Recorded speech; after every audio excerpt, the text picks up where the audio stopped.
Bonjour à tous, dans cette vidéo nous allons travailler sur les nombres relatifs et en particulier le produit de nombres relatifs.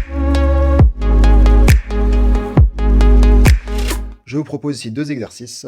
Un premier où on va effectuer des multiplications du coup de nombres relatifs, mais de deux nombres relatifs entre eux. Et un deuxième exercice où on a plusieurs nombres relatifs avec des multiplications. Alors, la règle pour calculer donc un produit de nombres relatifs est la suivante. Donc, dès que vous avez deux nombres de même signe, donc le résultat sera positif. Dès que vous avez des nombres de signes contraires, le résultat sera négatif. Et on a juste à multiplier comme une multiplication classique. Il faut juste connaître ces tables de multiplication. On va faire le premier exercice du coup, pour que ça soit plus compréhensible. Alors, dans l'exercice, on vous demande de calculer la première expression, a égale 4 fois 5. 4 fois 5, ce sont deux nombres qui ont le même signe, donc le résultat sera positif. Donc là, il n'y a pas de problème. Et on effectue la multiplication de 4 fois 5, ce qui donne 20. On passe au calcul B. On a moins 3 fois 7. Ici, les deux nombres sont de signe contraire. On a 3 qui est négatif, 7 qui est positif. Donc le résultat, on a dit, sera négatif. Et ensuite, on fait 3 fois 7. 3 fois 7, 21. Donc le résultat, c'est moins 21. On va faire la même chose avec l'expression C. On a moins 9 fois moins 2. Les deux nombres sont négatifs. Donc on a le même signe. Et vu qu'on a le même signe, on dit que le résultat sera positif. Donc ici, le résultat sera positif. Et on va faire 9 fois 2. 9 fois 2, ça fait 18. Donc le résultat de moins 9 fois moins 2, c'est 18.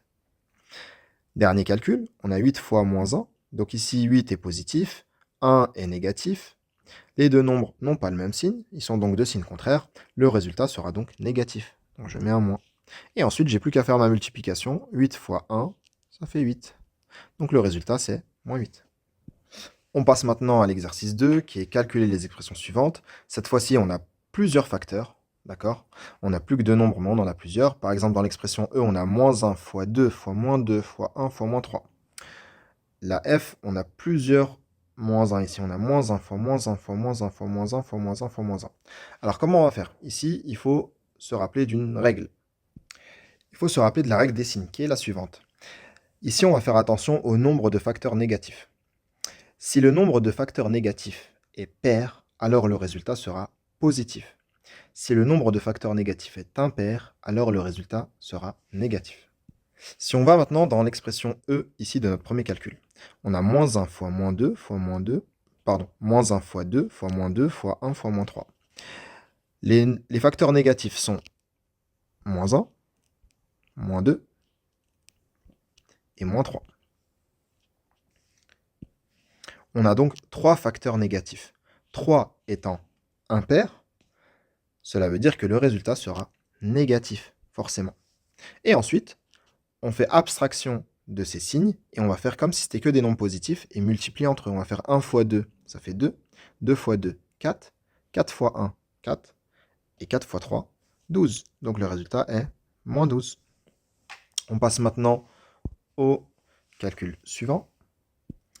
Donc dans le calcul suivant, on a moins 1 qui est un facteur négatif, moins 1 encore, facteur négatif, celui-là aussi, celui-là aussi, celui-là aussi, et celui-ci. On a donc 6 facteurs négatifs. 6 étant un nombre pair, le résultat sera donc positif. Donc, on a juste à multiplier ensuite les 1 entre eux. Donc 1 fois 1 fois 1 fois 1 fois 1 fois 1, ça fait 1. Vu qu'on a dit que le résultat c'est positif, donc le résultat est 1. Voilà pour cette vidéo. J'espère que vous avez apprécié.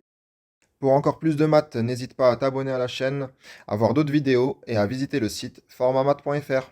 Allez, à plus!